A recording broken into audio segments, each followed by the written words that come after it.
on n'aime pas le pauvre. Point terminé, c'est fini. Ben non, non, non, on n'a pas encore creusé tout. On n'a pas encore tout dit sur la porophobie.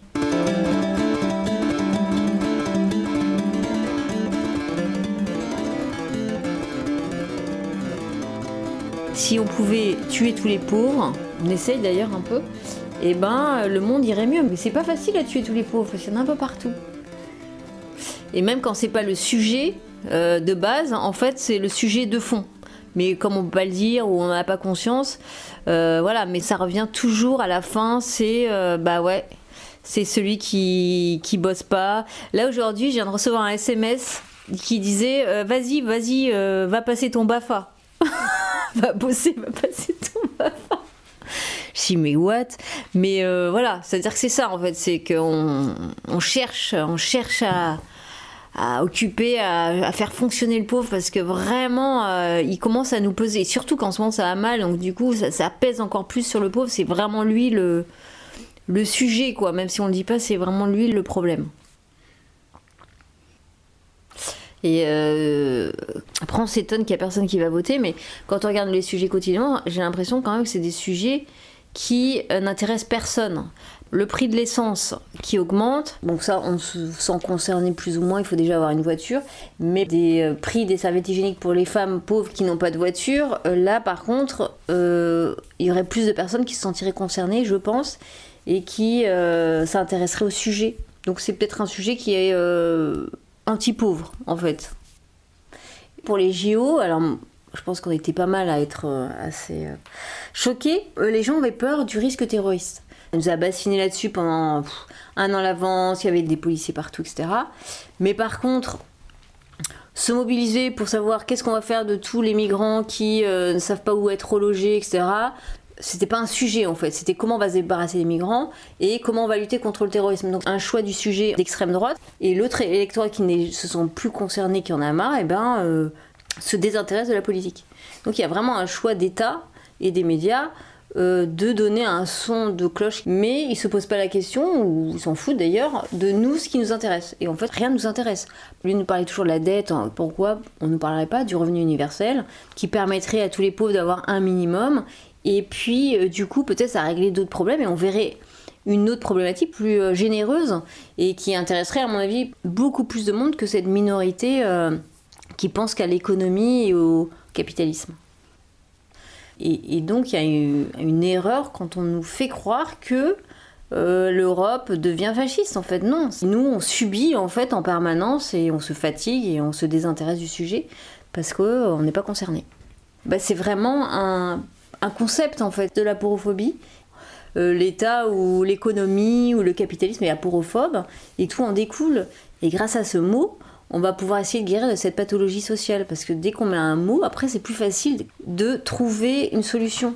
Et voilà, t'as le mot, du coup qu'est-ce qu'on fait quand on sait que l'économie, l'État est aporophobe, les médias le sont aussi, qu'est-ce qu'on fait de ça et comment on peut envisager un après? Je me focalise un peu sur ce sujet de la porophobie parce que nous en tant qu'artistes on est de notre vivant considérés comme pas des artistes mais des pauvres et qui est un profiteur comme j'ai déjà dit, un parasite, etc. Et c'est un peu fatigant à la longue et c'est vrai que c'est intéressant de savoir exactement qu'est-ce que vous n'aimez pas chez l'artiste. Mais en fait vous adorez les artistes mais vous n'aimez pas les pauvres. Mais on pourrait se poser la question, c'est pourquoi avant on n'avait jamais mis un nom sur le rejet du pauvre. Il y a sûrement une raison, un flou par rapport à tous ces gens qui sont pas que racisés ou que migrants, que machin, parce que ça englobe les handicapés, ça englobe beaucoup de monde. Ça permet à la personne, grâce à ce mot-là, de se situer face à tous ces gens-là et de dire bah oui je suis, oui je sais pas, qu'est-ce que je peux faire, etc. etc. C'est pas pour dire qu'on veut un monde sans pauvres, une utopie sans pauvres, c'est pas ça, c'est juste à partir de ce mot-là, est-ce que je peux du coup respecter ou ne pas humilier le pauvre en permanence? Ok, celui-là il est pauvre, mais c'est pas pour ça que je vais marcher dessus. Et grâce à ce mot, on peut tous les jours discuter en fait avec ce mot quotidiennement. Ce mot-là, finalement, revient de façon différente et que c'est la vie quotidienne de tout le monde dans sa conversation avec l'autre. Puis même, c'est plus que ça, c'est-à-dire que quand t'as pas d'argent, en fait, même le pauvre sait qu'il n'aura pas le dessus parce qu'il a pas d'argent et du coup, il a pas le droit au sujet. à Ivry-sur-Seine. Je veux dire, c'est le moins cher Airbnb je pense, du coin. Il y a Marie-Laure qui avec ses grosses pantoufles à tigre, tout ça, qui est au chômage et qui galère pour retrouver un job. Donc du coup, elle sous-loue cette chambre. T'as un autre qui s'occupe des chiottes de toutes les écoles du coin. Il y a moi qui suis là aussi. On me demande à chaque fois ce que je fais. Je dis, je suis artiste, mais bon, on me demande pas plus parce qu'on voit bien que c'est pas non plus... Et en fait, dans cette pauvreté, humainement parlant, c'est très fort. Parce qu'on est tous égaux. Je veux dire, face à la mort, face à la maladie, que ce soit riche ou pauvre, il y a autant de douleurs, ça ne changera rien. Donc ce système de valeurs est mauvais et n'a aucune raison d'être. On peut se poser la question de qui est responsable de la phobie. Est-ce que le pauvre est responsable de la phobie qui va déclencher? C'est une question. Est-ce que c'est lui qui déclenche ça? Ou alors c'est le passant, en voyant le pauvre qui lui demande de l'argent. Donc en fait, c'est qui déclenche quoi? Le passant, il a plusieurs possibilités. Soit il passe, il se dit bon, moi je suis dans une association à Emmaüs par exemple, tiens, et donc je donne déjà beaucoup, donc j'ai pas besoin de lui redonner. Ou bien je suis en politique pour tous les sans-abri, voilà, donc je fais des choses. Ou bien je lui donne parce que j'ai envie de lui donner pour qu'il puisse manger un petit sandwich, etc. Et là c'est là qu'on voit que la source de la porophobie, c'est pas le problème du pauvre en fait. Le pauvre il est juste pauvre, point. C'est l'autre qui choisit. Il a le choix d'être ce qu'il veut. Il subit pas.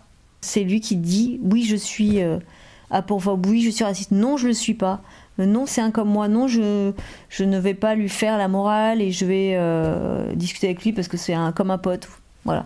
Et on peut même aussi lui reprocher de nous faire sentir supérieurs, ce que je ne veux pas. Et en fait peut-être qu'il faut se battre contre ce bien absolu, la haine. On a la haine pour un mieux, un bien, contre une population.